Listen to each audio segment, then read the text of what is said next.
ഈ indoor plants ഒക്കെ കാണാൻ എന്ത് രസമല്ലേ. കണ്ണിനും മനസ്സിനും ഒക്കെ കുളിർമ തരുന്നവയല്ലേ ഇതൊക്കെ. ശരിക്കും പറഞ്ഞാൽ എൻ്റെ ഒരു സ്ട്രെസ് റിലീവേഴ്സും കൂടിയാണ് ഇതൊക്കെ. ഞാൻ ഈ പ്ലാന്റ്സ് ഒക്കെ വാങ്ങിയിരിക്കുന്നതേ ഐക്യന്നും ടെസ്കോന്നും ഡൺസെന്നൊക്കെയാണേ. ഇതിങ്ങനെ ഗിഫ്റ്റ് പാക്കറ്റ്സ് ആയിട്ടാണ് കിട്ടാറ്.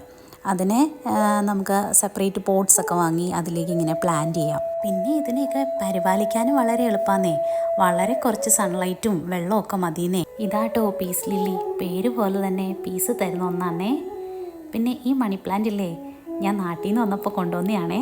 ഈ ഓർക്കിഡും ആന്തൂരിയും ഒക്കെ ഇൻഡോർ പ്ലാന്റ്സ് ആണെന്ന് ഞാൻ അറിഞ്ഞിട്ട് കുറച്ച് നാളുകൾ മാത്രമേ ആയിട്ടുള്ളേ.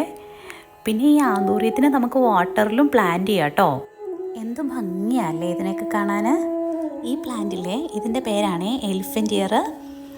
ഈ പോട്ടിൽ ഞാൻ ഇറക്കി വെച്ചിട്ടേ അത് ഫിറ്റ് ആവുന്നുണ്ടായിരുന്നില്ല. പിന്നെ ഞാൻ വേറൊരു പ്ലാന്റ് വെച്ചിരുന്ന പോട്ട് എടുത്തിട്ട് അതിലേക്ക് ഇതിനെ എടുത്ത് വെച്ചു. മാക്സിമം ഇൻഡോർ പ്ലാന്റ്സും വായിൽ പോയാൽ ഹൈലി പോയ്സണസ് ആണേ. അപ്പോൾ കുട്ടികളൊക്കെ ഉള്ളവർ സൂക്ഷിക്കണം കേട്ടോ.